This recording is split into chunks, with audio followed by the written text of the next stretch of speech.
മുളം തണ്ടായി മുറിഞ്ഞ നിൻ മനം തഴുകുന്ന പാട്ടു ഞാൻ മറന്നേക്കുനൊമ്പരം.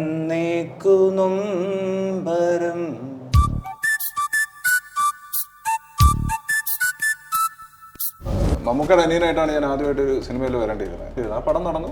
അപ്പോഴും ഞാൻ അറിഞ്ഞിട്ടില്ല ഈ പടത്തിന്റെ ഷൂട്ട് നടക്കുന്ന കാര്യം എന്ന് പറയും. അങ്ങനെയാണ് ഞാൻ ജോലി റിസൈൻ ചെയ്തിട്ട് വരുന്നത്. അന്ന് ഈ പറഞ്ഞ പോലെ പടത്തിൽ അഭിനയിക്കാൻ പറ്റാതെ വരുമ്പോൾ ഉള്ളൊരു വിഷമം പറയും. കാരണം നാട്ടുകാർ മൊത്തം അറിഞ്ഞു. പക്ഷെ ഇപ്പം തിരിഞ്ഞു നോക്കുമ്പോഴേക്കും അത് വലിയൊരു ഇതായിട്ട് തോന്നാറില്ല.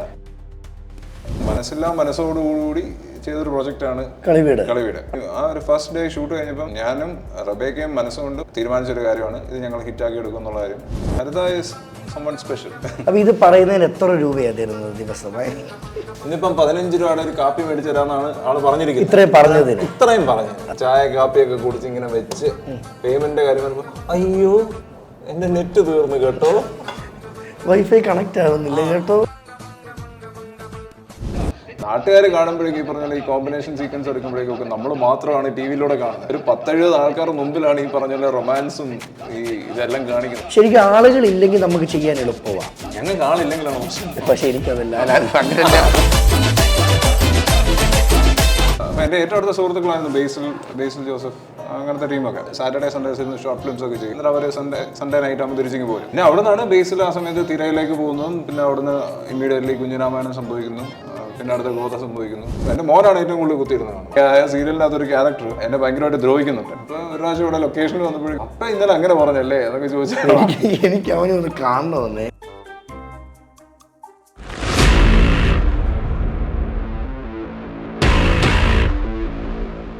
Hey, it's me Ajin Varghese. Let's welcome to our show Chat with Ajin. ഇന്നോടൊപ്പം ഉള്ളത് ഒരുപാട് സീരിയലിൽ നായകവേഷനായി വന്നിട്ട് എല്ലാവർക്കും ഭയങ്കര ഇഷ്ടമാണ് കേട്ടോ. ഞാൻ നേരത്തെ ഹരിതയുടെ അമ്മമാർക്കാണെന്ന് പറഞ്ഞ പോലെ തന്നെ ഇന്ന് ഈ വ്യക്തി എന്തോ ഇഷ്ടമാണ് പെൺകുട്ടികൾക്ക്. സ്വാഗതം ചെയ്യാം നിതിൻ മച്ചാനെ. നമസ്കാരം. ഞാൻ ഇങ്ങനെ നിന്റെ ഇന്റർവ്യൂ എങ്ങനെ തുടങ്ങുന്നുള്ള ആലോചിച്ചുകൊണ്ടിരിക്കുകയായിരുന്നു. എങ്ങനെ എന്നെ ഏറെ കേറ്റുവേ. ഞാൻ ആദ്യം പറഞ്ഞ പോലെ പെൺകുട്ടികൾക്ക് എന്നും ഒരു ഹരവ് കേട്ടോ. പെൺകുട്ടികൾക്ക് മാത്രമല്ല അമ്മമാർക്കും മുത്തശ്ശിമാർക്കും പ്രത്യേകിച്ച് പെൺകുട്ടികൾക്കും. ഞാനത് പറയാൻ കാരണം എൻ്റെ വീടിനടുത്തൊരു അമ്മൂമ്മ പറയുക, എന്റെ മോളെ ഇതുപോലൊരു മോൻ ഉണ്ടായിരുന്നെങ്കിൽ ഞാൻ കെട്ടിച്ചു കൊടുത്തേനെ. ഇത് കേട്ടതാരെന്നറിയോ? ഞാൻ അവിടെ നിന്നൊരു ഉരുകലായിരുന്നു. അപ്പം നിതിൻ എന്ന് പറയുന്ന ആക്ടർ ഇതുവരെ എല്ലാവരുടെയും മനസ്സിൽ സാന്നിധ്യമായി കഴിഞ്ഞിരിക്കുന്നു. ഇതിലോട്ടുള്ള തുടക്കം എങ്ങനെയായിരുന്നു? സീരിയൽ തന്നെ ആയിരുന്നു ആഗ്രഹം?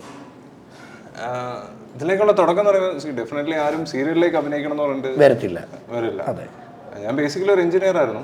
ഞാൻ വർക്ക് ചെയ്തുകൊണ്ടിരിക്കുകയായിരുന്നു, ബാംഗ്ലൂർ വർക്ക് ചെയ്തുകൊണ്ടിരിക്കുകയായിരുന്നു. നമ്മുടെ കുറച്ച് സുഹൃത്തുക്കളുണ്ട്, സിനിമയുമായി ബന്ധപ്പെട്ട് നിൽക്കുന്ന കുറച്ച് സുഹൃത്തുക്കൾ. ഇപ്പം ഞങ്ങളെല്ലാവരും ഒരേപോലെയൊക്കെ തുടങ്ങണമെന്ന് ആഗ്രഹിച്ചവരാണ്. അങ്ങനെ ഇരിക്കുമ്പോൾ ഞാൻ വന്നിട്ട് കുറേ ട്രൈ ചെയ്തിരുന്നു. ഇനീഷ്യൽ സ്റ്റേജസിൽ കുറേ ട്രൈ ചെയ്തിരുന്നു. അതിനുവേണ്ടി മാത്രം ഞാൻ ജോലിയൊക്കെ ഒരു വർഷത്തേക്ക് മാറ്റി വെച്ചിട്ട് നാട്ടിൽ വന്ന് സിനിമയിലേക്ക് ഇറങ്ങണം എന്നുള്ള രീതിയിൽ തന്നെ നിന്നിരുന്നു. പക്ഷെ അന്നൊന്നും നടക്കാതെ തിരിച്ച് എന്നാ പിന്നെ ഉള്ള പണിക്കൊക്കെ പോയേക്കാം വെറുതെ. അതായത് ഉള്ള ജോലി കളഞ്ഞിട്ട് ഇതിനായിട്ട് വന്നു. അവിടെ നിലനിൽപ്പ് ഇല്ലെന്ന് അറിഞ്ഞപ്പോൾ തിരിച്ച് ജോലിക്ക് കയറി. നിലനിൽപ്പില്ലായ്മയൊന്നും അല്ല, ഈ പറഞ്ഞ പോലെ അവസരം കിട്ടിയില്ല. അങ്ങനല്ല. നമ്മൾ പൊതുവേ ഒരിപ്പം നമ്മുടെ വീട്ടിലെ അപ്പനും അമ്മയ്ക്കൊന്നും വലിയ പ്രശ്നമൊന്നും ഉണ്ടാവില്ല. പക്ഷെ പൊതുവേ നാട്ടുകാർക്ക് ഒരു പ്രശ്നം ഉണ്ടാവില്ല. ഇവൻ ഇത്രയും പഠിച്ച് ഇത്രയും ജോലിയൊക്കെ കളഞ്ഞ് ഇവിടെ വന്ന് ഈ പരിപാടിക്ക് ഇറങ്ങി നടക്കേണ്ട ആവശ്യം ചോദിക്കും. ഉറപ്പാണ്. നമ്മൾ നേരിട്ട് ചോദിക്കില്ല, എന്നാലും ഒരു കിംവദന്തി പരക്കും. നാട് എന്റെ സ്വന്തം നാട് കാഞ്ഞിരപ്പള്ളി മുണ്ടക്കയാണ്. അപ്പം എന്റെ നാട്ടുകാരൊന്നും അങ്ങനെയൊന്നുമല്ല. പക്ഷെ എന്നാലും ഉള്ളിൻ്റെ ഉള്ളിൽ നമുക്കൊരു തോന്നലുണ്ടാവും. അപ്പം നമ്മള് അങ്ങനെ ഇരിക്കുന്ന സമയത്ത് അപ്പം ഞാൻ അപ്പയായിട്ട് സംസാരിച്ചപ്പോൾ അപ്പ പറഞ്ഞു, നീ കാര്യം ചെയ്യാം, എന്തായാലും ഞാൻ അവിടെ വാടകയൊക്കെ കൊടുത്തു. 1 വർഷം വാടകയ്ക്ക് ഇങ്ങനെ കൊടുത്തോണ്ടിരിക്കുക അവിടെ ബാംഗ്ലൂരിൽ. നീ ആ സാധനങ്ങളൊക്കെ എടുത്തോണ്ട് വരാൻ പറഞ്ഞു. അപ്പം ഞാൻ പോയി എടുത്തോണ്ട് വരാമെന്നുള്ള വ്യാജേന അവിടെ പോയിട്ട് തിരിച്ചു വീണ്ടും ഞാൻ ജോലിക്ക് കയറി. ഈ ചില സമയങ്ങളിൽ അപ്പന്മാരടിക്കുന്ന ഡയലോഗ് ഒരു പഞ്ചായിരിക്കും അല്ലേ? എൻ്റെ അപ്പൻ അടിക്കുന്ന ഡയലോഗ് എപ്പോഴും പഞ്ച് ഒരു കുറവില്ല. അപ്പം മമ്മിയൊക്കെ ഭയങ്കര സപ്പോർട്ട് ചെയ്യായിരുന്നു. കാരണം എനിക്ക് തോന്നുന്നില്ല വേറെ ആരും ഇങ്ങനെ മക്കളെ സപ്പോർട്ട് ചെയ്യാൻ. ഞാൻ ഒരൊറ്റ മോനാണ്. അപ്പം പഠിക്കാനും മോശമല്ലായിരുന്നു, നല്ല ജോലിയിലായിരുന്നു ഞാൻ ഇരുന്നിരുന്നത്. അപ്പം ഡെഫിനറ്റ്ലി അവരുടെ കൺമുന്നിൽ ഞാൻ വളർന്ന് വലിയ പന്തലിച്ച് നിൽക്കേണ്ട ഒരു സാഹചര്യത്തിൽ ഞാൻ ഇപ്പോഴും ഇവിടെ തന്നെ നിൽക്കുന്നു എന്ന് പറയുന്നത് അവർക്ക് വേണമെങ്കിൽ ഒരു ഇതായിട്ട് തോന്നാം. അല്ല, അത് പറയാൻ പറ്റത്തില്ല. ഇവിടെ ഇപ്പം അടിപൊളിയായിട്ട് നിൽക്കുന്നു. അതാ പറഞ്ഞത്. പക്ഷെ അവർക്ക് വേണമെങ്കിൽ അങ്ങനെ തോന്നാം. പക്ഷെ അവർക്ക് എപ്പോഴും ഹാപ്പിനെസ് ഒക്കെ ഈ പറഞ്ഞ പോലെ ഞാൻ എന്ത് ചെയ്യുന്നു, ഞാൻ അതിൽ ഹാപ്പിയാണോ എന്നുള്ളതാണ് അവരുടെ ഹാപ്പിനെസ്. അതുകൊണ്ട് ഇപ്പം എൻ്റെ മമ്മിയൊക്കെ ആണെങ്കിലും മമ്മിയുടെ ഒക്കെ കണ്ടിൽ ഇപ്പം മമ്മിയുടെ മുമ്പിൽ വന്നിട്ട് മറ്റേ മോൻ്റെ ആ സീനിൽ കാണുന്നുണ്ടല്ലോ എന്ന് പറയുന്നതാണ് മമ്മിയുടെ ഒരു ഹാപ്പിനെസ്. ഈ അമ്മയും കൊണ്ടൊക്കെ ഷോപ്പിങ്ങിന് പോകുന്ന സമയത്ത് ഈ ആൾക്കാർ തിരിച്ചറിഞ്ഞ ഒരു അമ്മയ്ക്ക് പ്രത്യേക സന്തോഷമായിരിക്കത്തില്ലേ? ഞാൻ ബേസിക്കലി ഞാൻ സെറ്റിൽ ചെയ്തിരിക്കുന്നത് എറണാകുളത്താണ്. അപ്പം അപ്പയും മമ്മിയും ഞാനും അടങ്ങുന്ന എൻ്റെ നാടെന്ന് പറയുന്നിടത്ത് എന്നെ എല്ലാവർക്കും അറിയാം. അപ്പൊ ഇവിടെ ഏതോ ഒരു നടൻ ഉണ്ടെന്ന് പറയുമ്പോഴേക്കും ആദ്യമേ വരുന്നത് എന്നിലേക്കായിരിക്കും. അപ്പോൾ അതുകൊണ്ട് പൊതുവെ ഞാൻ ചെല്ലുമ്പോൾ മമ്മിക്ക് ഭയങ്കര സന്തോഷമുള്ള കാര്യമാണ്. ഈ പറഞ്ഞ പോലെ മമ്മിയുടെ കുറെ ഫ്രണ്ട്സിനെയും അല്ലെങ്കിൽ ഈ ചോദിക്കുന്ന ആൾക്കാരെയൊക്കെ കാണിച്ചു കൊടുക്കാൻ വേണ്ടി അമ്മ വിളിക്കും. അല്ലെങ്കിൽ ഇപ്പം എൻ്റെ വണ്ടി അവിടെ കിടക്കുന്നത് കാണുമ്പോൾ തന്നെ എൻ്റെ വീട് ബൈപ്പാസിന് സൈഡിൽ തന്നെ. അപ്പം എൻ്റെ വണ്ടി അവിടെ കിടപ്പുണ്ടെങ്കിൽ ആൾക്കാർക്ക് അറിയാം ഞാൻ വന്നിട്ടുണ്ട് എന്നുള്ളത് അറിയാൻ പറ്റും. അപ്പം രാവിലെ തന്നെ നമ്മുടെ പരിചയക്കാരൊക്കെ അവിടെ എത്താറുണ്ട്. ഇവരുടെ കുട്ടികൾക്കൊക്കെ ഫോട്ടോ എടുക്കാനായിട്ടൊക്കെ ഭയങ്കര ഇഷ്ടമായിരിക്കും. അപ്പോൾ അവർ രാവിലെ വരാറുണ്ട്. ഞാനുണ്ടെങ്കിൽ മാക്സിമം എല്ലാവരുടെ രീതിയിലൊക്കെ പോകാറുണ്ട്. അങ്ങനെ സന്തോഷമാണ്. ഇപ്പം നമ്മൾ പറഞ്ഞു നിർത്തിയത് അങ്ങനെ ജോലിക്ക് തിരിച്ചു കയറുന്നു ബാംഗ്ലൂർ അല്ലേ? കയറി കഴിഞ്ഞ് പിന്നെ സംഭവിച്ചത് എന്താ? ജോലിക്ക് തിരിച്ചു കയറിയപ്പോഴും ഞാൻ ഈ സിനിമാ മോഹം ഒന്നും വിട്ടിട്ടില്ല. അപ്പൊ എന്റെ ഏറ്റവും അടുത്ത സുഹൃത്തുക്കളായിരുന്നു ബേസിൽ ജോസഫ്, അങ്ങനത്തെ ടീമൊക്കെ അടുത്ത സുഹൃത്തായിരുന്നു. അതെ, ബേസിൽ ഇപ്പം ക്യാമറ ചെയ്യുന്ന നീരജ് രവി, നമ്മുടെ ഗുരുവായൂരമ്പല നടയില്ല. അപ്പൊ ഇവര് നമ്മളെല്ലാം എനിക്കൊന്ന് സാറ്റർഡേ സൺഡേസ് എല്ലാം ഇവരെല്ലാം അങ്ങോട്ട് ബാംഗ്ലൂർക്ക് വരും. നമ്മൾ അവിടെ ഇരുന്ന് സാറ്റർഡേ സൺഡേസ് ഇരുന്ന് ഷോർട്ട് ഫിലിംസ് ഒക്കെ ചെയ്യും. എന്നിട്ട് അവർ സൺഡേ നൈറ്റ് ആകുമ്പോൾ തിരിച്ചിങ്ങ് പോരും. ഇതൊരു റെഗുലർ പ്രൊസീജിയർ ആയിരുന്നു, നമ്മളെല്ലാം അങ്ങനെ ആയിരുന്നു. പിന്നെ അവിടെ നിന്നാണ് ബേസിൽ ആ സമയത്ത് തിരയിലേക്ക് പോകുന്നതും പിന്നെ അവിടുന്ന് ഇമ്മീഡിയറ്റ്ലി കുഞ്ഞിരാമായണം സംഭവിക്കുന്നു. പിന്നെ അടുത്ത ഗോത സംഭവിക്കുന്നു. ഇപ്പം നീരജ് ആണെങ്കിൽ നീരജ് ആ സമയത്ത് തീരെ ചെറുപ്പമാണ്, അവന് 18 വയസ്സും കണ്ടേ ഉള്ളൂ ആ ടൈമിൽ. അപ്പോൾ അവൻ്റെ മാത്രമേ അന്നൊരു 5D ക്യാമറ ഉള്ളൂ. അപ്പം നമ്മളെ കൊണ്ട് ഒരു 5D ക്യാമറ റെന്റിന് എടുത്തിട്ട് ഷൂട്ട് ചെയ്യാന്ന് പറഞ്ഞാൽ ഭയങ്കര എക്സ്പെൻസീവ് ആവും. അപ്പോൾ ഇവൻ ക്യാമറ ആയിട്ട് വരും. ഇവന്റെ പാഷൻ എന്ന് പറയുന്നത് സിനിമാറ്റോഗ്രഫി ആണെന്നുള്ളതിന് നമുക്ക് വ്യക്തമായിട്ട് അറിയാം. അപ്പോൾ അവൻ്റെ അമ്മയും എപ്പോഴും പറയായിരുന്നു അവനോട് പഠിക്കാൻ പോകാൻ പറയാന്നൊക്കെ പറയാം. അപ്പം നമ്മൾ പറയുന്നില്ല, അവൻ്റെ ആഗ്രഹം ഇതാണെങ്കിൽ പോയി അതിൻ്റെ അല്ല ആ ഫീൽഡിലേക്ക് പോട്ടെ. അങ്ങനെയാണ് അവൻ പോയി സിനിമാറ്റോഗ്രഫി കോഴ്സൊക്കെ കഴിഞ്ഞത്. അപ്പം അങ്ങനെ നോക്കുമ്പോഴേക്കും നമ്മുടെ ആൾക്കാർ സജീവമായിട്ട് ഇപ്പോൾ നിൽപ്പുണ്ട്. ഞാൻ മാത്രം മാറി ഇങ്ങോട്ട് വന്നതേ ഉള്ളൂ. ബട്ട് അത് കഴിഞ്ഞിട്ട് സിനിമയിലാണ് ഞാൻ തുടങ്ങിയത്. അനുരാഗരിക്കും വെള്ളം, ഓഗസ്റ്റ് സിനിമാസിൻ്റെ അനുരാഗരിക്കും വെള്ളം, പിന്നെ അവരുടെ തന്നെ ഗ്രേറ്റ് ഫാദർ. അത് ചെയ്തുകൊണ്ടിരിക്കുമ്പോഴാണ് ശ്രീകണ്ഠൻ നായർ സാർ എന്നെ കാണുന്നതും. ആദ്യമേ ഒരു സീരിയലിലേക്ക് വിളിച്ചപ്പോൾ ഞാൻ പറയും എനിക്ക് കണ്ണീരും കരച്ചിലൊന്നും ഇഷ്ടമല്ല. കാരണം നമ്മൾ പൊതുവെ പുരുഷന്മാർ സീരിയലിനോട് എതിർപ്പാണല്ലോ. തീർച്ചയായിട്ടും എല്ലാവരും അല്ല, എന്നാലും മിക്കവരും അമ്മമാരായിരിക്കും കൂടുതൽ സീരിയലിനെ ഏറ്റെടുക്കുന്നത്. എൻ്റെയൊക്കെ നാട്ടിൽ എല്ലാവരും സീരിയൽ കാണുന്ന ആൾക്കാരാണ്. പൊതുവെ കേരളത്തിൽ സീരിയൽ കാണുന്നില്ല എന്ന് പറയുന്നത് വെറും ഇതാണ്, മണ്ടത്തരം തന്നെ. കാണുന്നവരുണ്ട്. അതെ ഉണ്ട്, കാരണം നമുക്ക് റേറ്റിംഗ് ഒക്കെ വരുന്നതാണ്. അപ്പോൾ നമുക്കറിയാം ഏതൊക്കെ സൈഡിൽ നിന്നാണ് റൂറൽ ഏരിയയിലും അർബൻ ഏരിയയിലും എത്ര ആൾക്കാർ കാണുന്നുള്ള നമുക്ക് കൃത്യമായിട്ട് അറിയാം. പക്ഷെ ഒരു വീട്ടിൽ എല്ലാവരും ഇരുന്ന് കാണണമെന്നൊന്നുമില്ല. നമ്മുടെ വീട്ടിൽ അമ്മമാർക്കൊന്നും വേറെ എന്റർടൈൻമെന്റ്സ് ഒന്നുമില്ല. അവർക്കിപ്പം കാണാനുള്ളതെന്ന് പറഞ്ഞാൽ ഓപ്ഷൻ എന്ന് പറയുന്നത് സീരിയൽ മാത്രമേ ഉള്ളൂ. പിന്നെ ഇപ്പൊ യൂട്യൂബിന്റെ ഈ ഡേറ്റ ഒക്കെ ഫ്രീ ആയതിനു ശേഷമാണ് എല്ലാവരും കുത്തിയിരുന്ന് ഈ കുക്കിംഗ് വീഡിയോസും മറ്റുമൊക്കെ കാണുന്നത്. അല്ലെങ്കിൽ അവരുടെ ഒരു ഓപ്ഷൻ എന്ന് പറയുന്നത് ഈ സീരിയൽ മാത്രമേ ഉണ്ടായിരുന്നു. ഞാൻ ഉദ്ദേശിച്ചതല്ല. അപ്പൊ എനിക്ക് പൊതുവെ അങ്ങനെ ഈ കണ്ണീരും കരച്ചിലും ഭയങ്കര ഓവർ ഡ്രമാറ്റിക് ആയിട്ടുള്ള സാധനങ്ങളാണെന്നാണ് നമ്മുടെ ഒരു ധാരണ. നമ്മളിപ്പം കണ്ടുപോയി അജിനാണെങ്കിലും കണ്ടിട്ട് പോകുമ്പോഴേക്കും എന്തോ അവനെ കാണിക്കുന്നൊക്കെ ചോദിക്കും, ചിലപ്പോൾ മനസ്സിൽ തോന്നുന്നുണ്ടാവില്ലേ. അപ്പം നമുക്ക് അങ്ങനെ തന്നെ ആയിരുന്നു. അപ്പോൾ എനിക്ക് സീരിയലിനോട് വലിയ താല്പര്യമില്ല. കാരണം എൻ്റെ എയിം എന്ന് പറയുന്നത് സിനിമയാണ്. അപ്പം സീരിയലിലേക്ക് പോകണ്ട എന്നുള്ള രീതിയിലാണ്. അപ്പോൾ അദ്ദേഹം വീണ്ടും ഒരു സബ്ജക്റ്റായിട്ട് വന്നപ്പോഴേക്കും ഇപ്പോൾ പറഞ്ഞാൽ അതിൻ്റെ ഡയറക്ടർ സിനിമയൊക്കെ ചെയ്തിരുന്ന ആളാണ് പ്രദീപ് മാധവൻ എന്ന് പറഞ്ഞിട്ട്. ഇപ്പം ഫ്ലവേഴ്സ് ടിവിക്ക് വേണ്ടിയായിരുന്നു ആദ്യമേ ഫസ്റ്റ് സീരിയൽ. അദ്ദേഹം എന്നെ ഇങ്ങനെ മോനെ ഇങ്ങനെയാണ് ഇതൊക്കെയെന്ന് പറയുമ്പം അതൊരു ഞങ്ങളൊരു 5 സുഹൃത്തുക്കളുടെ കഥയാണ്. അപ്പോൾ അതിൻ്റെ അത് ഈ കണ്ണീരും കരച്ചിലും ഒന്നുമല്ല. 5 കൂട്ടുകാർ, അപ്പോൾ എല്ലാം സെയിം ഏജ് കാറ്റഗറി. അപ്പം ഞാൻ പറയാം എന്നാൽ ഇത് ചെയ്യാമെന്ന് തോന്നുന്നത്. അങ്ങനെയാണ് സീരിയൽ സ്റ്റാർട്ട് ചെയ്യുന്നത്. അതിന് സ്റ്റേറ്റ് അവാർഡ് ഉണ്ടായിരുന്നു. അടിപൊളി സെക്കൻഡ് ബെസ്റ്റ് സീരിയൽ എന്ന് പറഞ്ഞിട്ടുള്ള സ്റ്റേറ്റ് അവാർഡ് ഉണ്ടായിരുന്നു. പിന്നെ ഓട്ടോമാറ്റിക്കലി ഇത് നെക്സ്റ്റ് സീരിയൽ ഹാപ്പൻ. സീരിയലിൽ പിന്നെ ഏഷ്യാനെറ്റിലായിരുന്നു ഈ പറയുന്ന നീലക്കുയിൽ. ശേഷം പിന്നെ തിരിഞ്ഞു നോക്കേണ്ടി വന്നിട്ടില്ല. ബേസിക്കലി സീരിയൽ എന്ന് പറയുമ്പോൾ നമുക്കൊരു സ്റ്റഡി ഇൻകം ആണ്. പിന്നെ ഈ പറഞ്ഞ പോലെ എല്ലാവരും നമ്മളെ മനസ്സിലാവും. ഇപ്പം എൻ്റെ പേരറിയില്ലെങ്കിൽ പോലും ക്യാരക്ടറിലൂടെയെങ്കിലും ആ ക്യാരക്ടറിന്റെ പേര് ഇപ്പോഴും ആൾക്കാർ ഓർത്തിരിക്കുക എന്നുള്ളൊരു വലിയ കാര്യമാണ്. അപ്പം നമുക്കൊരു അത്യാവശ്യം ഒരു എവിടെയെങ്കിലും വീട്ടിൽ കയറി വെള്ളം കുടിക്കണമെന്നുണ്ടെങ്കിൽ കുടിക്കാം. പക്ഷെ എനിക്ക് പറ്റത്തില്ല. ഞാനൊക്കെ വീട്ടിൽ വെള്ളം കുടിക്കാൻ ചെന്നാൽ പെടലേക്ക് അടിക്കും. അതെന്താ പ്രശ്നം എന്ന് പറയും, പെടലേക്ക് അടിക്കുന്നത് നീ വീട്ടിൽ ചെന്ന് കഴിഞ്ഞാൽ ആൾക്കാർ ഓർക്കും എന്തോ ഏറെ കയറ്റാൻ വേണ്ടി വരുന്നു, എന്തോ വലിയ വരാനുണ്ടെന്ന്. അത് തന്നെ പാവാട്ടോ, വെറുതെയാണ്. ഈ നീലക്കുയിൽ ആദ്യം ചെയ്യുന്ന സമയത്ത് എങ്ങനെ ഉണ്ടായിരുന്നു എക്സ്പീരിയൻസ്? നീലക്കുയിലൊക്കെ ചെയ്യുന്ന സമയത്ത് ആദ്യമേ ഞാൻ വിചാരിച്ചു ഇത് നമുക്ക് പറ്റുന്ന പണിയല്ല, വേണ്ടായിരുന്നു, വീട്ടിൽ ഇരിക്കായിരുന്നു എന്നൊക്കെ ഉള്ള. ബേസിക്കലി എന്താ പ്രശ്നം എന്ന് വെച്ച് കഴിഞ്ഞാൽ എപ്പോഴും ഒരു ഡയറക്ടറിന് സീരിയലിനെ സംബന്ധിച്ചിടത്തോളം ഒരു സിനിമ പോലല്ല, അവർക്കൊരു ടൈം കൺസ്ട്രെയിൻ ഉണ്ട്. ഈ പറഞ്ഞ പോലെ ഇത്ര സമയത്തിനുള്ളിൽ ഇത്ര ഡ്യൂറേഷൻ കൊടുക്കണം എന്നുള്ളൊരു വലിയ ടാസ്ക്കാണ്. അപ്പോൾ അതിൻ്റെ ഒരു പ്രഷർ എൻ്റയർ ടീമിനുണ്ടാവും. അപ്പോൾ അതിൻ്റെ പേരിൽ നമുക്ക് ഇപ്പം സിനിമ ചെയ്യുന്ന പോലെ ഒരു സാധനം നമുക്ക് മോണിറ്ററിൽ പോയി കണ്ടിട്ട് ഇതൊന്നുകൂടെ നമുക്ക് ചെയ്യാം, ഇതൊന്നുകൂടെ ഒന്ന് വൃത്തിയാക്കാം എന്നുള്ളൊരു തോന്നലൊന്നും കൊണ്ടു നടക്കാനേ പാടില്ല. അപ്പോൾ ആ സമയത്തൊക്കെ ഒന്നാമത് നമ്മൾ തുടങ്ങിയിട്ടേ ഉള്ളൂ. അപ്പം നമ്മൾ ചെയ്യുന്ന എന്തും നമുക്ക് ഭയങ്കര പെർഫെക്റ്റ് ആയിരുന്നു തുടക്ക സമയത്ത്. അതായത് നമ്മുടെ മാക്സിമം ഇത്രേ ഉള്ളൂ, ഇതിൻ്റെ അപ്പുറത്തേക്ക് ഇല്ല. അപ്പോൾ ഒരു ഡയറക്ടർ അതല്ല ഇങ്ങനെയാണ് അങ്ങനെയാണെന്ന് പറയുമ്പോഴേക്കും നമുക്കൊരു ഇൻഹിബിഷൻ വരുമല്ലോ, അയ്യോ ഇതെങ്ങനല്ലേ, ഇതിൻ്റെ അപ്പുറത്തേക്ക് എന്താ ചെയ്യും, ഇതിങ്ങനല്ലേ ചെയ്യേണ്ടത്. അപ്പം നമ്മളൊന്ന് എവിടെയെങ്കിലും പോയി പൊട്ടിക്കരഞ്ഞാലോ എന്നൊക്കെ തോന്നിപ്പോകുന്ന അവസരമൊക്കെ ഉണ്ടായിരുന്നു. അതായിരുന്നു ബേസിക്കലി ഒരു ഇനീഷ്യൽ സ്റ്റേജ് എന്ന് പറയാം. പക്ഷേ അന്ന് അതെനിക്ക് വലിയൊരു ഭാരമായിട്ട് തോന്നിയിരുന്നൊരു സാഹചര്യമാണെങ്കിൽ ഇപ്പം ഞാൻ തിരിഞ്ഞു നോക്കുമ്പോഴേക്കും അതൊരു ലേണിംഗ് ഫേസ് ആയിരുന്നു. അതാണ് ഒരു ബെഞ്ച് മാർക്ക് എന്നൊരു അടിത്തറ എന്നൊക്കെ പറയില്ലേ, ബെഞ്ച് മാർക്കിൽ ഒരു അടിത്തറ എന്നൊക്കെ പറയില്ലേ. അന്ന് ആ ഒരു അടിത്തറ ഇല്ലായിരുന്നെങ്കിൽ ഒരു പക്ഷേ ആ ഒരു ഗ്രാഫിൽ തന്നെ മുന്നോട്ട് തുടർന്നേനെ, അങ്ങനെ തന്നെ അങ്ങ് തുടർന്നേനെ. സോ എൻ്റെ ഫസ്റ്റ് ഡയറക്ടർ എന്ന് പറഞ്ഞാൽ മഞ്ജു സർമ്മനാണ്. പുള്ളിയാണ് മലയാളത്തിലെ മിക്ക ഹിറ്റ് സീരിയലും ചെയ്തിരിക്കുന്നത്. അപ്പം മഞ്ജു സാർ എപ്പോഴും നമ്മളെ ഓക്കെ ഇതാണ് കട്ട് പോയിന്റ് അല്ല. അപ്പം ഞാൻ എപ്പോഴും വിചാരിക്കുന്നത് ഇദ്ദേഹം എന്താണ് എപ്പോഴും നമ്മളെ ഒരു വരച്ച വരയിൽ കൂടി ഇങ്ങനെ കൊണ്ടുപോകുന്നത്, എനിക്ക് ഇങ്ങനെ ചെയ്താൽ കൊള്ളാമെന്നൊക്കെ ഉണ്ട്. പക്ഷെ പുള്ളി അത് ചെയ്യിപ്പിച്ചതിന് ഒരു ഇതുണ്ട് എന്ന് വെച്ച് കഴിഞ്ഞാൽ ഓക്കെ നമുക്ക് ഇത്രയും റിസോഴ്സസേ ഉള്ളൂ, ഈ റിസോഴ്സസിൻ്റെ അകത്ത് നിന്നുകൊണ്ട് ഇങ്ങനെയാണ് കളിക്കുന്നത്. കാരണം ഒരു എഡിറ്റ് പോയിന്റ് ഉണ്ട്, ഇങ്ങനെ തിരിഞ്ഞു കഴിഞ്ഞാൽ ഇങ്ങോട്ട് തിരിയണം, ഇതൊക്കെ ഒരു ആക്ടർ എല്ലാം അറിഞ്ഞിരിക്കണം എന്നുള്ളതാണ് പുള്ളി ബേസിക്കലി നമ്മളെ പഠിപ്പിച്ചത്. ഓക്കെ എങ്ങനെയാണ് ഇതിപ്പോൾ ക്യാമറയ്ക്ക് ഫേസ് ചെയ്തിട്ട് ഇങ്ങനെ ഒന്ന് സംസാരിക്കണം, ഇല്ലെങ്കിൽ നീ നിന്ന് പൊട്ടിക്കറിഞ്ഞു കഴിഞ്ഞാൽ പോലും നാട്ടുകാർ കാണില്ല, വെറുതെ ഇരുന്നിട്ട് മറ്റേ നമ്മുടെ ശ്രീനിവാസനൊക്കെ മറ്റേ എന്നൊക്കെ പറയുന്ന പോലെ. അപ്പം ബേസിക്കലി അതൊക്കെ ഒരു ലേണിംഗ് ഫേസ് ആയിരുന്നു. അപ്പം ഇപ്പം തിരിഞ്ഞു നോക്കുമ്പോൾ ഞാൻ ഇന്നലെ ഹരിതയോട് പറയായിരുന്നു, ഇപ്പം നമ്മൾ സീരിയൽ ചെയ്യുമ്പോഴും ഫസ്റ്റ് സീരിയൽ മാറ്റി ഓർത്തു. ഫസ്റ്റ് സീരിയൽ ഞാനിപ്പം കാണുമ്പോഴേക്കും ഞാനാണ് ലോകത്തിലെ ഏറ്റവും വലിയ ദുരന്തം എന്ന് വിചാരിക്കുന്നതാണ്. മഞ്ഞൾ പ്രസാദ് അല്ല, ഏഷ്യാനിലെ നീലക്കുയിൽ. പക്ഷെ ആളുകൾക്ക് പോകെ അത് ഇഷ്ടപ്പെട്ടുണ്ടാവും. പക്ഷെ അത് അവർക്ക് വേറെ വഴിയില്ലാത്തതുകൊണ്ട്, കാരണം എല്ലാ ദിവസവും എന്നെ തന്നെയാണ് കാണുന്നത്. പക്ഷെ ഞാൻ എന്നെ കാണുമ്പോഴേക്കും ഡെഫിനറ്റ്ലി എനിക്ക് തോന്നാറുണ്ട് ഈ എന്ത് ദുരന്തമാണ് ഞാൻ ചെയ്തു വെച്ചത്. അത് ഇതിപ്പം പറഞ്ഞപ്പോൾ നമ്മൾ തന്നെ ഫേസ്ബുക്കിലൊക്കെ പണ്ടിട്ട ഫോട്ടോ അല്ലെ പണ്ടിട്ടൊരു വീഡിയോ ഇപ്പം എടുത്ത് നോക്കുമ്പോൾ ചിരിയാ വരുന്നത്. തീർച്ചയായിട്ടും. അപ്പം ഞാൻ ഇത് കഴിഞ്ഞിട്ട് ഞാൻ എന്തിനാ സംസാരിച്ചപ്പോൾ ഞാൻ പറയുമായിരുന്നു, ഇപ്പോൾ കളിവീട് എന്ന് പറയുമ്പോൾ ഭയങ്കര ഹിറ്റ് സീരിയലാണ്. അപ്പോൾ കളിവീടിലെ എല്ലാ പോർഷൻസും എനിക്ക് ഭയങ്കര ഇഷ്ടമാണ്.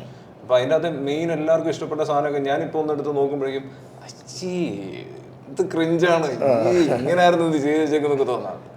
സോ ബേസിക്കലി നമ്മളെല്ലാം അങ്ങനെ തന്നെയാണെന്ന് തോന്നുന്നു. ഇപ്പം അജിനാണെങ്കിലും ഒരു ഇന്റർവ്യൂ എടുത്തിട്ട് തിരിച്ചു നോക്കുമ്പോഴേക്കും ഇതിങ്ങനെ വേണ്ടായിരുന്നു എന്നുള്ള തോന്നല് വരും, ഇങ്ങനെയും കൂടെ ചെയ്യാമായിരുന്നുള്ള ഒരു തോന്നല് വരും.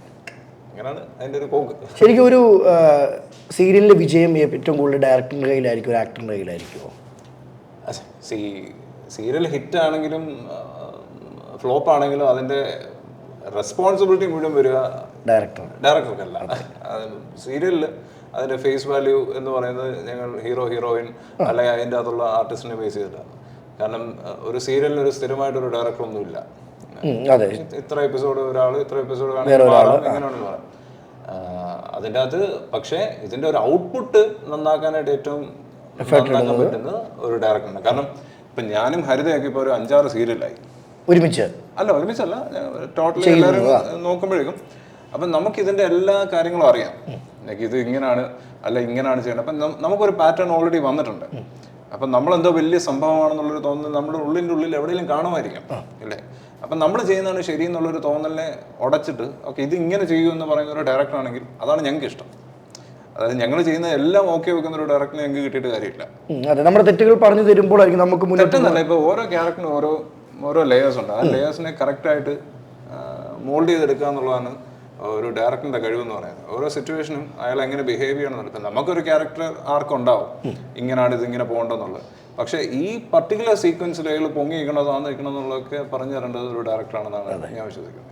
അപ്പം ഡെഫിനറ്റ്ലി ഒരു ഡയറക്ടർ നല്ലതാണെങ്കിൽ ഈ പറഞ്ഞ പോലെ സീരിയൽ ഞങ്ങൾ മാക്സിമം ഔട്ട്പുട്ട് എന്തായാലും കൊടുക്കും. അപ്പം അദ്ദേഹത്തിൻ്റെ ഒരു ഫീഡ്ബാക്കും കാര്യങ്ങളൊക്കെ വരുമ്പോഴേക്കാണ് ഒരു സീരിയൽ നന്നാവുന്നത്.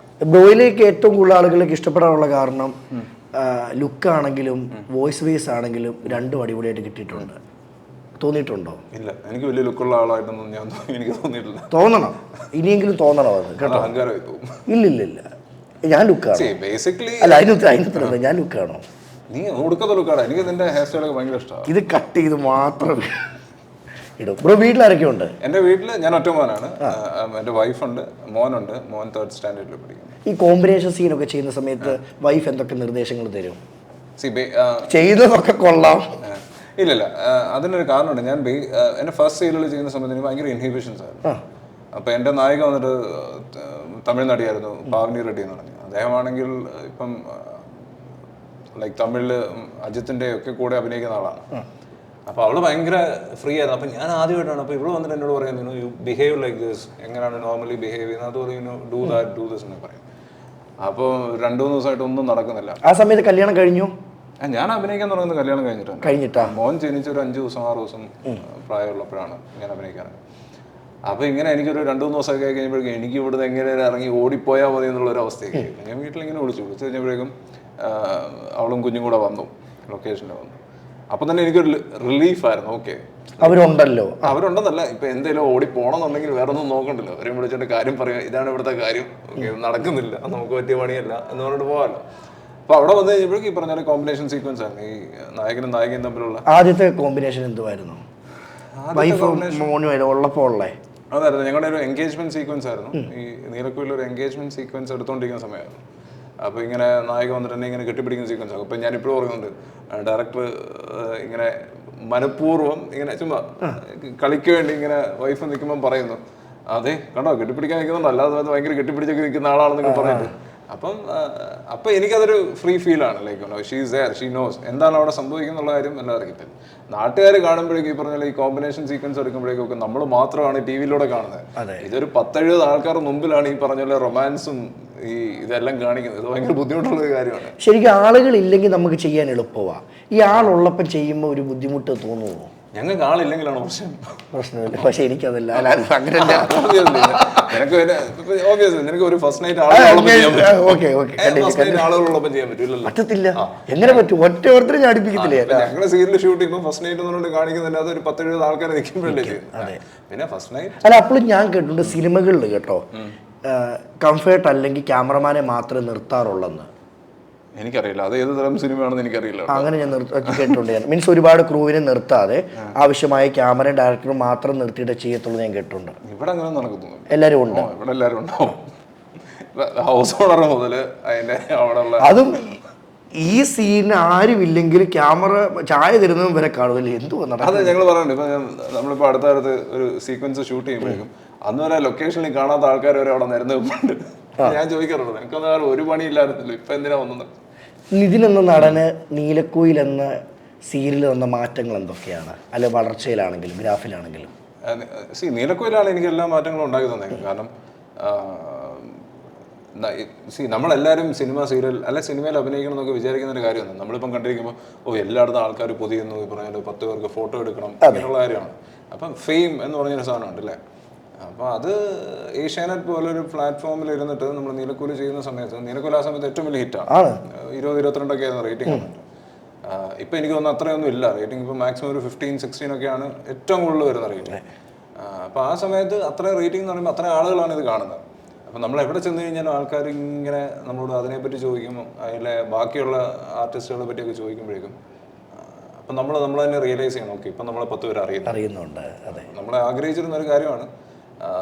നമ്മൾ വന്നു വെറുതെ ജീവിച്ചു മരിച്ചു പോകുന്നതിനല്ലല്ലോ എൻ്റെ കറക്റ്റ് പോയിന്റ് കേട്ടോ. മരിക്കുമ്പോൾ ഒരു 10 പേര് കാണണം. മരിക്കുന്ന സമയത്ത് നമ്മൾ ആക്ടറായിട്ട് ഇരിക്കുമെന്ന് എനിക്കറിയില്ല. പക്ഷെ ഇപ്പം ഓക്കെ, ഇപ്പം നമ്മളിപ്പം എടുത്ത് പോയി കഴിഞ്ഞപ്പോൾ ഗൂഗിളിൽ സെർച്ച് ചെയ്ത് കഴിഞ്ഞാൽ ഓക്കെ നിതിൻ ജേക്ക് ജോസഫ് എന്ന് പറഞ്ഞു കഴിയുമ്പോൾ സെർച്ച് ചെയ്യുമ്പോഴൊക്കെ ഇങ്ങനെ ഒരാളുണ്ടായിരുന്നു എന്ന് പറയാൻ പറ്റുമോ? So that makes A mark അല്ലേ. അതാണ് എൻ്റെ ഒരു ഇത്. ആ ഒരു മാർക്ക് ഉണ്ടാക്കാൻ എത്ര നാളത്തെ കഷ്ടപ്പാടുണ്ടായിരുന്നു?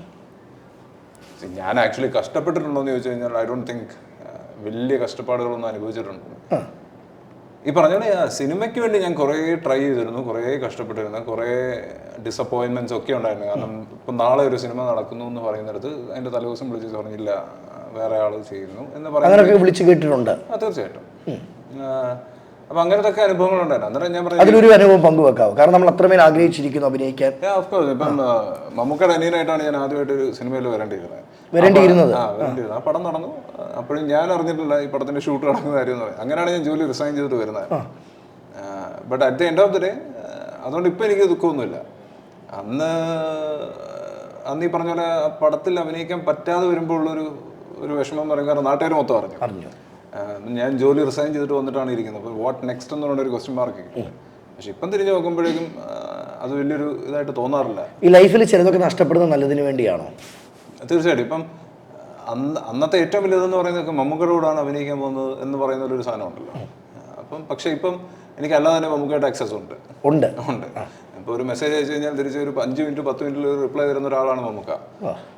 അപ്പം മമ്മൂക്ക തന്നെ ഒരു 2 or 3 പടത്തിലേക്ക് മമ്മൂക്കയുടെ പടത്തിലേക്ക് തന്നെ വിളിച്ചിട്ടുമുണ്ട്. പക്ഷേ സീരിയൽ ചെയ്തുകൊണ്ടിരിക്കുന്നതുകൊണ്ടാണ് പോകാൻ പറ്റാത്തത്. കാരണം കറക്റ്റ് സമയത്തായിരിക്കും വിളിക്കുന്നത്. ഈ പറഞ്ഞ പോലെ ഡേറ്റിൻ്റെ കാര്യങ്ങളൊക്കെ വരുമ്പോഴാണ് ചെയ്യാൻ പറ്റാത്തത്. അപ്പോൾ ഇനിയിപ്പോൾ ഓർമ്മ വരുവാണെങ്കിൽ തീർച്ചയായിട്ടും ഉള്ള കോണ്ടാക്റ്റിൽ ഫേമസ് ആയിട്ടുള്ള നടന്മാരൊക്കെയാണ്? നിവിൻ ചേട്ടൻ, ജയേട്ടൻ, ജയസൂര്യ ക്ലോസ് ഫ്രണ്ടാണ്. പിന്നെ ഒബിയസ്ലി മമ്മൂക്ക, പിന്നെ ബേസിൽ ജോസ് നമ്മുടെ കൂട്ടുകാരൻ തന്നെ ആയിരുന്നു. പിന്നെ നീരജ് ക്യാമറമാൻ. അല്ലാതെ ആക്ടേഴ്സ് എനിക്ക് അങ്ങനെ വലിയ പരിചയമൊന്നുമില്ല. ആസിക്ക തന്നെ മതിയല്ലോ ഇതിനപ്പുറം എന്തുവാ. ഈ പറഞ്ഞ ആസിക്ക ഇസ് എ ക്ലോസ് ഫ്രണ്ട്. വേറെ ഒന്നല്ല, അദ്ദേഹത്തിന്റെ കൂടെയാണ് ഞാൻ ഫസ്റ്റ് ഷോട്ട് അഭിനയിക്കുന്നത്. അപ്പോൾ അന്ന് മുതലുള്ള ഒരു സൗഹൃദം ഇപ്പോഴും നിലനിർത്തി പോകുന്നുണ്ട്. അപ്പോൾ എവിടെ കണ്ടു കഴിഞ്ഞാലും ഒരു വാംത്ത് ഉണ്ട്, അങ്ങോട്ടും ഇങ്ങോട്ടുള്ളൊരു വാംത്ത്. ഇപ്പം തുടക്കം പറയുകയുണ്ടായി, ആദ്യം 2 സിനിമകളിൽ അഭിനയിച്ചല്ലേ, പിന്നീടാണ് സീരിയലിലോട്ട് വരുന്നത്. അപ്പോൾ ആ സിനിമകളിൽ അഭിനയിക്കുന്ന സമയത്ത് അവിടെ നിന്നൊരു കണക്ഷൻ കിട്ടി, പിന്നെ സിനിമയിലോട്ട് എന്തുകൊണ്ട് പോയില്ല? അതിനകത്ത് എന്താണെന്ന് വെച്ച് കഴിഞ്ഞാൽ ഈ സീരിയലിലേക്ക് വിളിക്കുന്ന സമയത്ത് ഈ 2 സിനിമ ചെയ്യുമ്പോഴും ഞാൻ കുറേ ദിവസം അഭിനയിച്ചൊരു സിനിമകളാണ് ഈ 2 സിനിമ. അത് കട്ട് ചെയ്ത് വരുമ്പോൾ ഞാൻ തിയേറ്ററിൽ പോരുന്നതിന് ഞാൻ തന്നെ ഇങ്ങനെ പോസ് ചെയ്തൊക്കെ കാണേണ്ട അവസ്ഥ വന്നപ്പോഴേക്കാണ് ഇങ്ങനെ ഒരു ഓപ്ഷൻ വന്നപ്പോഴേക്കും ഓക്കെ നായകനാണ്, ഇത് സ്ഥിരം പോകുന്നൊരു സാധനമാണെന്ന് കണ്ടപ്പോഴേക്കാണ് ഐ സെഡ് യെസ്. അതാണ് അതിൻ്റെ ഫാക്ട്. ഇപ്പം ഈ ചോദിച്ച ചോദ്യത്തിന് ഞാൻ തിരിഞ്ഞു നോക്കുകയാണെങ്കിൽ അന്നുണ്ടായിരുന്ന ആ സിനിമ കണക്ഷൻസ് വെച്ച് പോകുമായിരുന്നെങ്കിൽ അപ്പോൾ ഇപ്പോൾ ഒരു 8 വർഷമായി എനിക്ക് അവിടെ ഇൻഡസ്ട്രിയിൽ ഇഷ്ടംപോലെ കണക്ഷൻസ് ഉണ്ടായിരുന്നതിന് എന്തെങ്കിലും ചെറിയ ചെറിയ ക്യാരക്ടേഴ്സ് അന്നോട്ട് ചെയ്ത് അത്യാവശ്യം ഇപ്പം സിനിമയിൽ ഞാൻ പോപ്പുലറായിട്ട് നിന്നായിരുന്നു. ബട്ട് അത് വെച്ച് നോക്കുമ്പോഴേക്കും ഇപ്പം സീരിയലിൽ ഇപ്പോൾ ഒരു ഓപ്ഷൻ, ഒരു പുതിയ സീരിയൽ വരുമ്പോഴേക്കും ആദ്യമേ വിളിക്കുന്ന ഞാനുണ്ട്. അതുപോലെ തന്നെ ആയിരുന്നേനെ അന്ന് തൊട്ട് സിനിമയിൽ നിൽക്കുമായിരുന്നെങ്കിൽ അവിടെ വിളിക്കുന്ന ഒരാളായിട്ട് അന്നും അവിടെ നിന്ന് മാറിയാണ്. പക്ഷെ അത് രണ്ടും ഞാൻ റിഗ്രറ്റ് ചെയ്യുന്നില്ല. കാരണം ഇപ്പം സീരിയൽ കൊണ്ട് എനിക്ക് അത്യാവശ്യം 10 പേരെ എന്നെ അറിയുന്നുണ്ട്. ഈ ഭാര്യ ഭർത്താവ് കോമ്പിനേഷൻ സീൻ ചെയ്യുന്ന സമയത്ത് ഞങ്ങൾ പ്രേക്ഷകർക്ക് ഏറ്റവും ഹാപ്പിനെസ്സും ഏറ്റവും കാര്യങ്ങളെ കൂടുതൽ തിരിച്ചറിയാനുള്ളൊരു അഭിനയം എന്ന രീതിയിൽ നിതിൻ ചെയ്യുന്നത് ഞങ്ങൾക്ക് ഭയങ്കര ഇഷ്ടമാണ്. ആ ഒരു കോമ്പിനേഷൻ സീൻ, കപ്പിൾ സീൻ ചെയ്യാനുള്ളൊരു ത്വര എവിടുന്നാണ് വന്നേ? അവിടെ റൈറ്റർ എഴുതി വെക്കുന്ന എന്താണോ നമ്മൾ. എന്നാലും റൈറ്റർ എഴുതി വെക്കുന്ന പോലെയല്ല, നിതിൻ അഭിനയിക്കുമ്പോൾ ഞങ്ങൾക്ക് തന്നെ തോന്നിപ്പോയി ഇതെൻ്റെ ഭാര്യയോട് ഞാൻ സംസാരിക്കുന്നത് പോലെ, സ്നേഹത്തോടെ ഭാര്യയെ ഞാൻ കെട്ടിപ്പിടിക്കുന്നത് പോലെ. ഇത് എൻ്റെ ഈ ചോദ്യം ഭാര്യയോട് ചോദിച്ചു കഴിഞ്ഞാൽ ഭാര്യ പറയും ഇങ്ങനെയല്ല പറയും.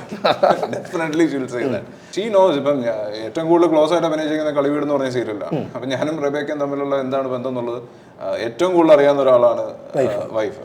എന്നെക്കാളും കൂടുതൽ ക്ലോസ് ആയിട്ടുള്ള ആളാണ് അവർ രണ്ടുപേരും. അപ്പം അവർക്ക് അതിൻ്റെ ഒരു ഇതൊന്നുമല്ല. അപ്പം നമ്മൾ ചെയ്തുകൊണ്ടിരിക്കുന്ന ഒരു തൊഴിലാണ്, അത് തൊഴിലിൻ്റെ ഭാഗമാണെന്ന് മാത്രമേ ഉള്ളൂ. അല്ലെങ്കിൽ അപ്പാർട്ട് ഫ്രം ദിസ് എന്നുള്ളതാണ് ഒരു ക്വസ്റ്റ്യൻ. അപ്പോൾ ഇത് നമ്മുടെ ജോലി ആയതുകൊണ്ട് ഷീ ലൈക്സ് ഇറ്റ്. ഞാൻ എന്തോ ചില സീൻസൊക്കെ കാണുമ്പോഴേക്കും പറയാം ഇതിങ്ങനെയാണോ ചെയ്യേണ്ടത്, ഇച്ചിരി വൃത്തിക്ക് ചെയ്തുകൊണ്ടെന്ന് ചോദിക്കുന്ന ഒരാളാണ്. നമുക്ക് ചിലപ്പോൾ ഒരു ഇൻഹിബിഷൻ ഉണ്ടാവും. അപ്പോൾ എന്നോട് ഒരു പ്രാവശ്യം ഇങ്ങനെ തന്നെ അയാൾ തന്നെ പറഞ്ഞിട്ടുണ്ട്, ഈ കാണുന്ന ഓഡിയൻസ് ചിലപ്പോൾ ഇതിനെല്ലാം നല്ല രീതിയിൽ കാണണമെന്നില്ല. ഇപ്പോൾ ഒരു സീൻ്റെ അത് എഴുതി വെച്ചിരിക്കുന്ന ഒരു സാധനം ചില കാര്യങ്ങൾ അതിനേക്കാളും ക്രോസ് ചെയ്തിട്ടൊക്കെ എഴുതി വെച്ചിരിക്കുന്നുണ്ട്. അപ്പം നമുക്ക് തന്നെ ഒരു ഇൻഹിബിഷൻ വരും, ഇതിങ്ങനെ ചെയ്തു കഴിഞ്ഞാൽ ഇത് ശരിയാവില്ല എന്നുള്ള കാര്യം. അപ്പോൾ അത് നമ്മുടെ മുഖത്ത് അത് ഭയങ്കര പ്രകടമായിട്ടുണ്ടാവും. അപ്പോൾ ഒരു സീൻ കണ്ടിട്ട് ഭയങ്കരമായിട്ട് ക്രിട്ടിക്കലി അക്ലെയിം ചെയ്യുന്ന ഒരാളാണ് എൻ്റെ വൈഫ്. അപ്പം എന്നോട് ഇതെന്ത് എങ്ങനെ ചെയ്യുന്നത്? അപ്പം എനിക്കതത്ര തോന്നിയിട്ടില്ല, എനിക്കത് ഡൈജസ്റ്റ് ചെയ്തിട്ടുണ്ടായില്ല. അപ്പം എന്നോട് അത് കാണുന്ന ഓഡിയൻസിന് അത് ബാധകമല്ല. കാണുന്ന ഓഡിയൻസിനെ സംബന്ധിച്ചിടത്തോളം അത് എനിക്ക് ലൈക്ക് ഡൈജസ്റ്റ് ചെയ്തോ ഇല്ലയോ എന്നുള്ള അവർക്ക് ബാധിക്കുന്ന കാര്യമല്ല. എന്താണ് അവർക്ക് വേണ്ടുന്ന സാധനം യു ഹാവ് ടു ഗിവ് എന്നുള്ളതാണ് അവളുടെ ഒരു പോളിസി. വൈഫ് കട്ട സപ്പോർട്ടാ ഫാമിലി ഉൾപ്പെടെ? അത് അപ്പനും അമ്മയും വൈഫും. എൻ്റെ മോനാണ് ഏറ്റവും കൂടുതൽ കുത്തിയിരുന്നത് കാണുന്നത്. ഇപ്പം അയാൾക്ക് എന്നെ ആരെങ്കിലും ഇടിക്കുകയൊക്കെ ചെയ്യുന്നത് ഭയങ്കര ബുദ്ധിമുട്ടുള്ള കാര്യമാണ്. എൻ്റെ അപ്പനെ തൊടുപോണാ ചോദിച്ചിട്ടുണ്ട്. ലൈക്ക് ആ സീരിയലിനകത്തൊരു ക്യാരക്ടർ എന്നെ ഭയങ്കരമായിട്ട് ദ്രോഹിക്കുന്നുണ്ട്. അപ്പോൾ ഒരു പ്രാവശ്യം ഇവിടെ ലൊക്കേഷനിൽ വന്നപ്പോഴേക്കും ചോദിച്ചു, അപ്പ ഇന്നലെ അങ്ങനെ പറഞ്ഞല്ലേ എന്നൊക്കെ ചോദിച്ചാൽ എനിക്ക് അവനൊന്ന് കാണണമെന്നേ ചോദിച്ച ആളാണ്. ഇവിടെ പുതിയ സീരിയൽ വിശേഷങ്ങൾ എന്തൊക്കെയാണ്? പുതിയത് ഞാനിപ്പോൾ ചെയ്തുകൊണ്ടിരിക്കുന്നത് സീ കേരളത്തിൽ സ്നേഹപൂർവ്വം ശ്യാമ എന്നുണ്ട്. ഇപ്പം നമ്മൾ സ്റ്റാർട്ട് ചെയ്തിട്ടൊരു 40 എപ്പിസോഡായി. അതിൽ വരുൺ എന്ന് പറഞ്ഞ ക്യാരക്ടറാണ് ചെയ്തുകൊണ്ടിരിക്കുന്നത്. ലൈക്ക് ഞാൻ ഇതുവരെ ചെയ്തിരിക്കുന്ന ഒരു ഷെയ്ഡിലല്ല അത് ചെയ്തിരിക്കുന്നത്. ലൈക്ക് എൻ്റെ ലുക്ക് വൈസിലും എൻ്റെ ഒരു ഒരു ശൈലിയിലും ഒക്കെ ഒരു മാറ്റം വരുത്തിയിട്ടാണ് ഞാൻ ചെയ്തിരിക്കുന്നത്. ആൾക്കാർക്ക് ഇഷ്ടപ്പെടില്ല എന്നുള്ള കാര്യം ഇഷ്ടപ്പെട്ട് തുടങ്ങിയെന്ന് വിശ്വസിക്കുന്നു. കാരണം നമ്മൾ തുടങ്ങിയിട്ട് ഇത്രയും നാളുകൊണ്ട് ഇത്രയും കുറേ ഫാൻ പേജസും നമ്മൾ TRPയിൽ ഭയങ്കര സ്റ്റഡിയാണ്. ഈ ഇന്റർവ്യൂടെ കഴിയുമ്പോൾ ഇതിനേക്കാൾ ഹൈപ്പ് ആവട്ടെ തീർച്ചയായും അല്ലേ? എനിക്ക് നിന്നിലാണ് വിശ്വാസം. തീർച്ചയായിട്ടും. പക്ഷെ എൻ്റെ ഇതല്ല വിവാദം, ഇങ്ങനൊരു പിടുത്തമുണ്ട്.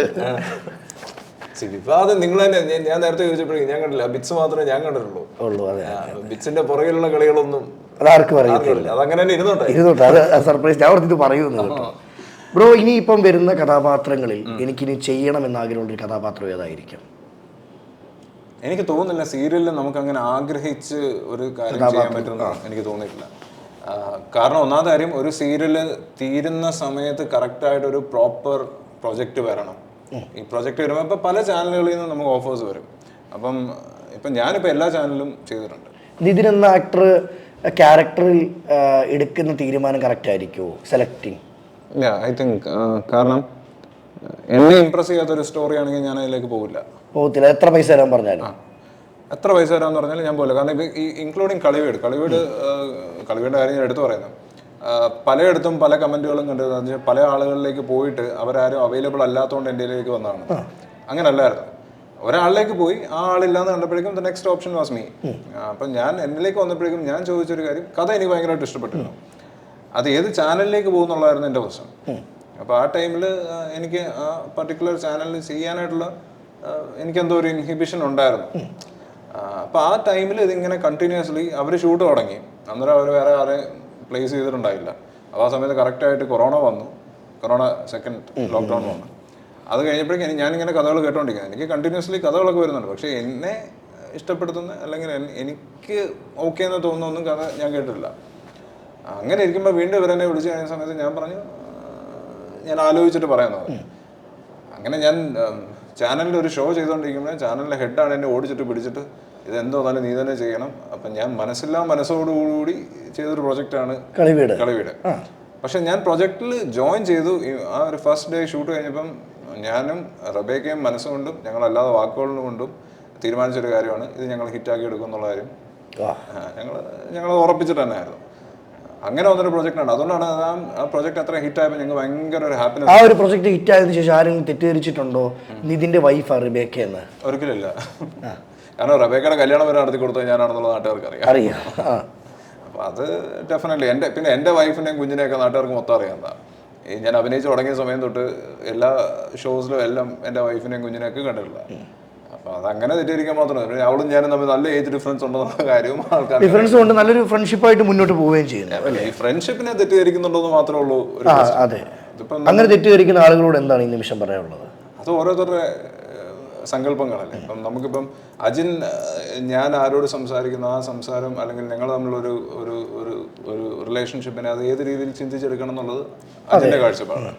But at end of the day അതേപോലെ തന്നെ വേറൊരാളുടെ കാഴ്ചപ്പാട് വേറെ ഡിഫറെൻ്റ് ആയിരിക്കും. അപ്പം ഞങ്ങളെ അടുത്തറിയാവുന്നവർക്ക് അറിയാം കൃത്യമായിട്ട് ഞങ്ങൾ തമ്മിൽ എന്താണെന്നുള്ളത്. ഞങ്ങളെ അറിയാവുന്നവർക്കറിയാം ഞങ്ങൾ ആരാണ്. അപ്പം അതിപ്പോൾ ഓരോരുത്തരുടെയും ഓരോ കാഴ്ചപ്പാടില്ല. ഇപ്പം പിന്നെ എസ്പെഷ്യലി സീരിയൽ ആകുമ്പോഴേക്കും ഏറ്റവും വലിയ പ്രശ്നം എന്താ വെച്ച് കഴിഞ്ഞാൽ ഏറ്റവും കൂടുതൽ അങ്ങോട്ടും ഇങ്ങോട്ടും അടുപ്പം ഉണ്ടാകുന്ന ആൾക്കാരെന്ന് പറഞ്ഞാൽ നായകൻ നായിക അല്ലെങ്കിൽ ലൈക്ക് ഏറ്റവും കൂടുതൽ സീൻസ് വരുന്ന ആൾക്കാർ തമ്മിലായിരിക്കും ഏറ്റവും കൂടുതൽ സംസാരങ്ങളുണ്ടാകുക. ഇപ്പം ശ്യാമയിലേക്ക് വരുമ്പോഴേക്കും ഒബ്വിയസ്ലി ഹരിതയാണ് എൻ്റെ കൂട്ടത്തിൽ ഏറ്റവും കൂടുതൽ സമയം ചെലവഴിക്കുന്നത്, ഹരിത അല്ലെങ്കിൽ ശില്പ. അപ്പം അടുത്ത വാർത്തകൾ വരുമ്പോഴേക്കും അല്ലെങ്കിൽ ഏറ്റവും കൂടുതൽ തെറ്റുകാരണങ്ങൾ വരുമ്പോഴേക്കും ഈ ഞങ്ങളെ 3 പേരും ചുറ്റിപ്പറ്റിയായിരിക്കും വരിക. സോ ബേസിക്കലി ഇതൊക്കെ ഇറ്റ്സ് എ പാർട്ട് ഓഫ് ഇതൊക്കെ സംഭവിക്കും, അത് നമുക്ക് അറിയുകയും ചെയ്യാം. ഈ ഹരിത എന്ന ഫ്രണ്ടിനെ പറ്റി എങ്ങനെയാണ്, എന്താണ് പറയാനുള്ളത്? ഇന്റർവ്യൂ കൊടുക്കുന്ന പോലാണോ ഹരിതയുടെ സ്വഭാവം, അതോ റിയൽ ലൈഫ് തികച്ചും വ്യത്യാസമാണോ?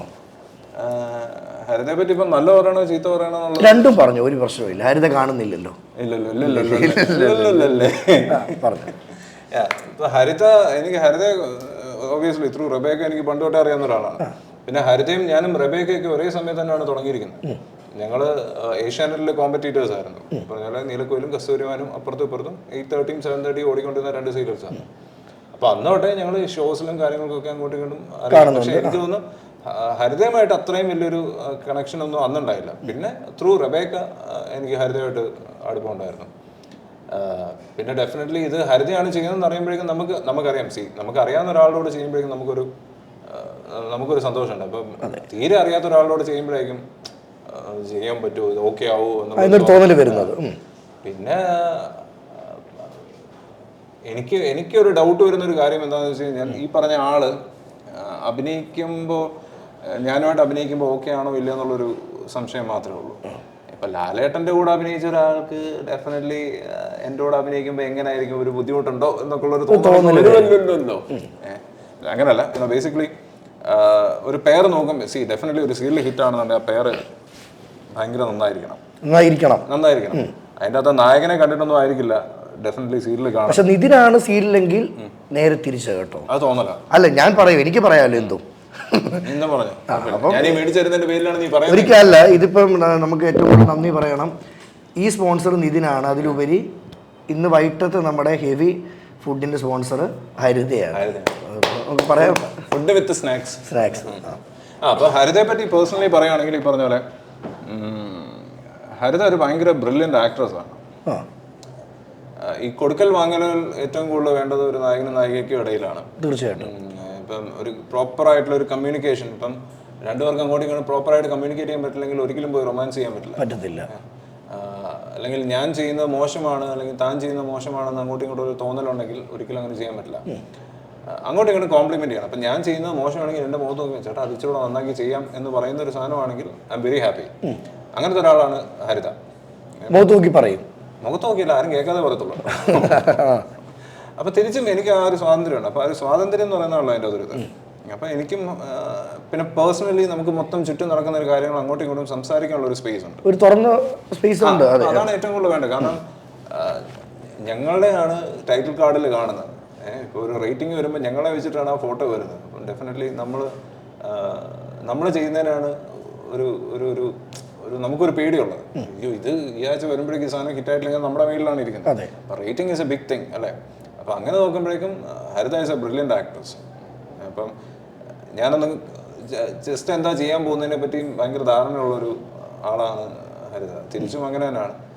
പിന്നെ ഓഫ് സ്ക്രീൻ ഹരിത നല്ലൊരു പേഴ്സണാലിറ്റി ഉള്ളൊരു കുട്ടിയാണ്. കാരണം അയാൾക്ക് വ്യക്തമായിട്ട് അറിയാം എങ്ങനെ ബിഹേവ് ചെയ്യണം.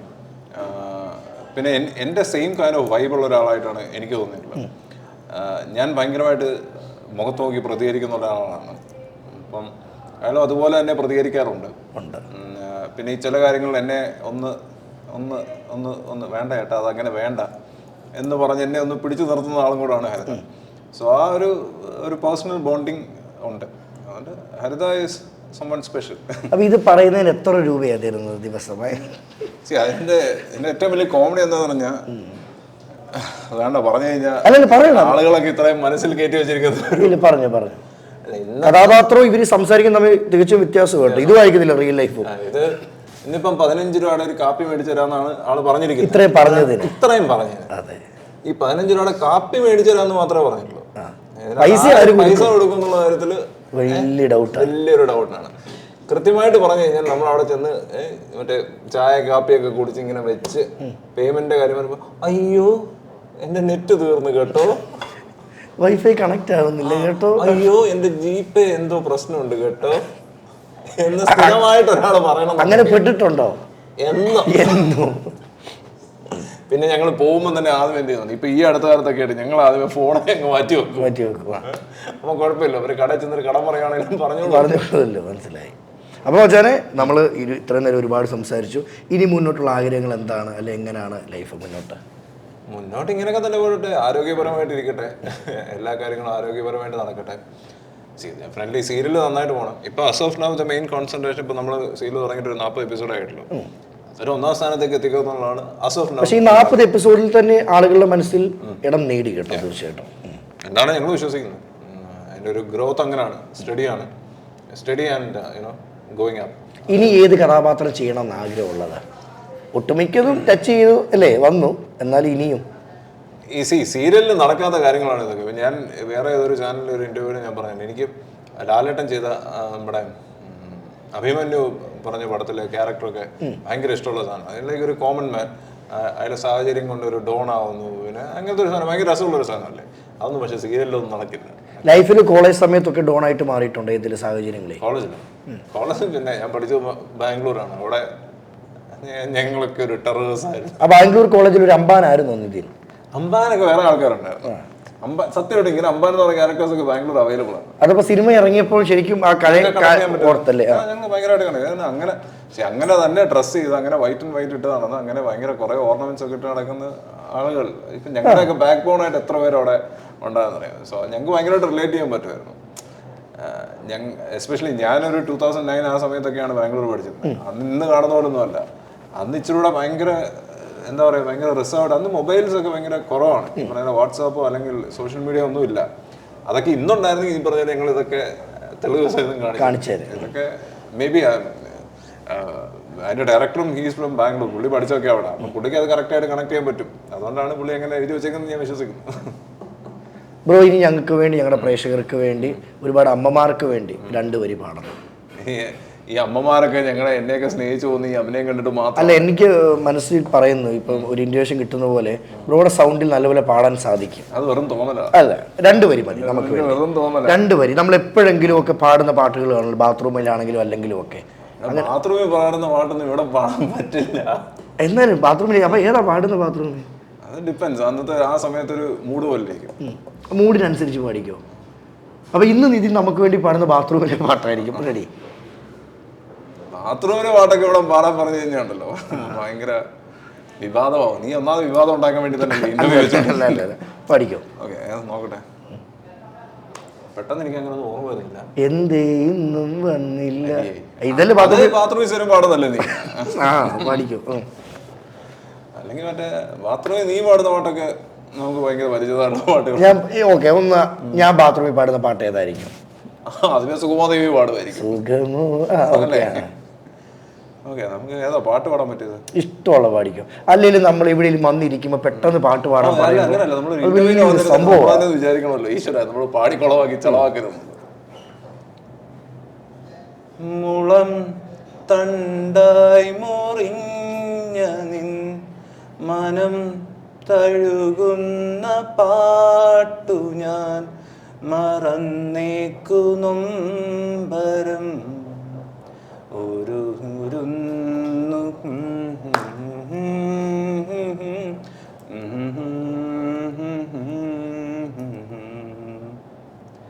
നീല പൈതലേ മിഴിനീർ മുത്തു ചാത്തിയോ. നീ വെറുതെ എന്നെ കൊണ്ട് പാടിപ്പിച്ചിട്ട്. അല്ലല്ല, ശരിക്കും അത് ഏറ്റവും സന്തോഷം. പാടാൻ പറഞ്ഞപ്പോ തന്നെ പാടിയതിലും ആ പാട്ട് ഞങ്ങൾ ആസ്വദിച്ചതിലും എല്ലാരും പെട്ടെന്ന് ഇരുന്നിട്ട് ഒന്നും മിണ്ടാതിരുന്ന. അല്ലല്ല, ശരിക്കും കേട്ടോ, ഇഷ്ടപ്പെട്ടു ഞങ്ങൾക്ക്. അടിപൊളി. ഈ പാട്ട് പറഞ്ഞ ഉടനെ പാടാനുള്ള ഒരു കാരണം ഉള്ളിനുള്ളിലുണ്ട്. അത്രമേൽ ഇഷ്ടമാണ്. അതിലുപരി ഞാൻ കാറിലൊക്കെ പോകുമ്പോഴേക്കും കേൾക്കുന്ന കുറച്ച് പാട്ടുകളിൽ ഒന്ന് ഇങ്ങനത്തെ പാട്ടുകൾ. എനിക്ക് ലാലന്റെ പാട്ടുകൾ പൊതുവെ ഇഷ്ടമാണ്. ഇത്രയും ചിരിച്ച് കളിച്ച് വൈബായിട്ട് നിൽക്കുന്ന, അഭിനയത്തിൽ താരമായി നിൽക്കുന്ന നിതിന്റെ ഉള്ളിനുള്ളിൽ സങ്കടമുണ്ട് എന്ന് ഞാൻ പറഞ്ഞാൽ എന്ത് മറുപടി പറയും? ഈ പാട്ട് കേട്ടോ?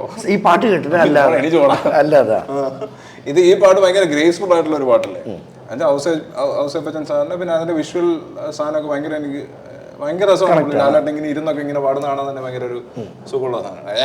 ഞാൻ നിങ്ങോട്ട് വന്നപ്പോൾ കാറിൽ നിന്ന് കേട്ട പാട്ട് ഇതാണ്, അതുകൊണ്ട് പാടിയാണ്. ഈ പാട്ട് കേട്ടിട്ടാണ് നീ എന്നെ അല്ല പാട്ട് നല്ല മനോഹരമായിരുന്നു. എന്നാലും എവിടെയൊക്കെ നമ്മൾ വളർന്നു വരുന്ന സാഹചര്യങ്ങളിൽ അല്ലെങ്കിൽ നമ്മൾ പഠിക്കുന്ന കാലഘട്ടത്ത് എനിക്ക് 10 പേര് തിരിച്ചറിയണം. ആ ഒരു ലെവലിൽ നിന്നായി നിന്നു? അല്ലെങ്കിൽ നമ്മൾ താരങ്ങളെയൊക്കെ ഓരോ ഇനാഗ്രേഷന് കാണുന്ന സമയത്ത് ഒരുപാട് ആളുകൾ വട്ടം കൂടുന്നു, ഫോട്ടോ എടുക്കുന്നു. ആ ഒരു ലെവലിൽ നിന്ന് നിതിൻ വന്ന സമയത്ത് നിതിൻ എന്ത് തോന്നുന്നു ഒരു മൊമെന്റ്? ഇതിന് ഞാനിപ്പോ കരച്ചിൽ പറയണമെന്നാണോ നീ പറഞ്ഞല്ല? പറയണം. ഡെഫിനറ്റ്ലി അതിന്റെ സമയമൊക്കെ കഴിഞ്ഞു. ഇപ്പം നമ്മളാരും ഈ പറഞ്ഞ ഭയങ്കര ഫെയിം ആഗ്രഹിക്കുന്ന ആൾക്കാരൊന്നുമല്ല. ഇപ്പം നമ്മൾ നിൽക്കുന്ന ഒരു സ്ഥലത്ത് അതിൻ്റെ മാക്സിമം നല്ല രീതിയിലൊരു സാധനം കൊടുക്കുന്നതേ ഉള്ളൂ. ഇനീഷ്യലി നമ്മൾ അഭിനയിച്ചു തുടങ്ങുന്ന സമയത്ത് നമ്മളെ 10 പേര് അറിയണം, ആ ഒരു ഫേസ് കഴിഞ്ഞു. ഇപ്പം നമ്മളെ അറിയാം ആൾക്കാർ. ഇപ്പം ആൾക്കാർ എപ്പോഴും നമ്മൾ ഇപ്പം ഈ പറഞ്ഞ ആ അമ്മൂമ്മ, ഇപ്പം ആരെ മറ്റേ അമ്മൂമ്മ എന്റെ ഈ വരുന്ന കണ്ടു കഴിയുമ്പോഴേക്കും അമ്മൂമ്മക്ക് തോന്നരുത് അതേ ഷെയ്ഡിലുള്ള ആളാണ് ഇത്. അല്ല, അമ്മൂമ്മയുടെ ചിന്ത ഇനി മാറും, കാരണം പാട്ട് പാടിയില്ലേ. ഇതാണ് അല്ല, അപ്പം നമ്മുടെ ബേസിക്കലി നമ്മുടെ ഇന്റൻഷൻ എന്ന് പറയുമ്പോൾ ആ ഒരു ക്യാരക്ടറുമായിട്ട് ഒരു ബന്ധം ഉണ്ടാകരുത് ഇപ്പം ചെയ്തുകൊണ്ടിരിക്കുന്ന പോലുണ്ട്.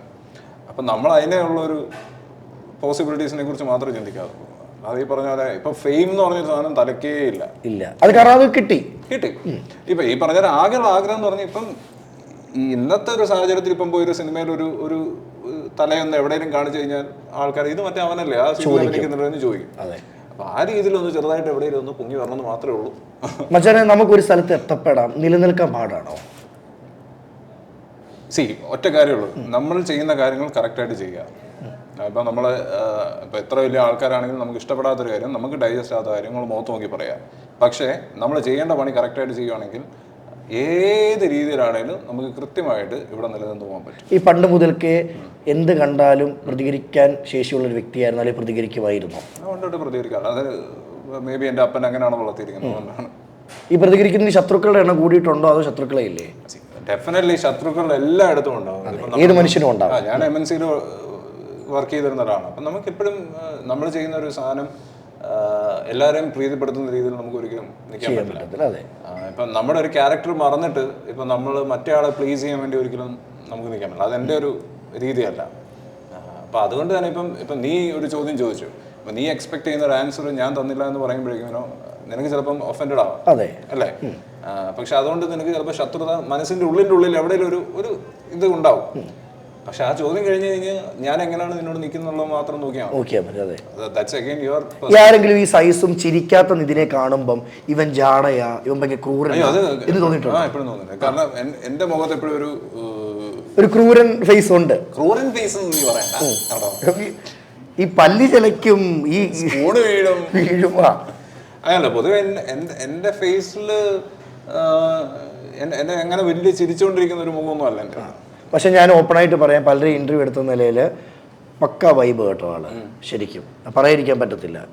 ഞാൻ പൊതുവെ എങ്ങനെയാണ് പറഞ്ഞാൽ, പക്ഷെ നമ്മുടെ ഒരു ഫേസ് വെച്ചിട്ടോ അങ്ങനെയൊന്നുമല്ല. Don't judge a book by its cover എന്നല്ല.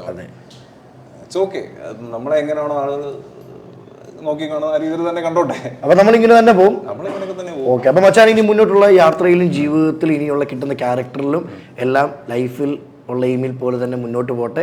എല്ലാവിധ ആശംസകളും നേർന്നുകൊണ്ട് താങ്ക് യു സോ മച്ച്.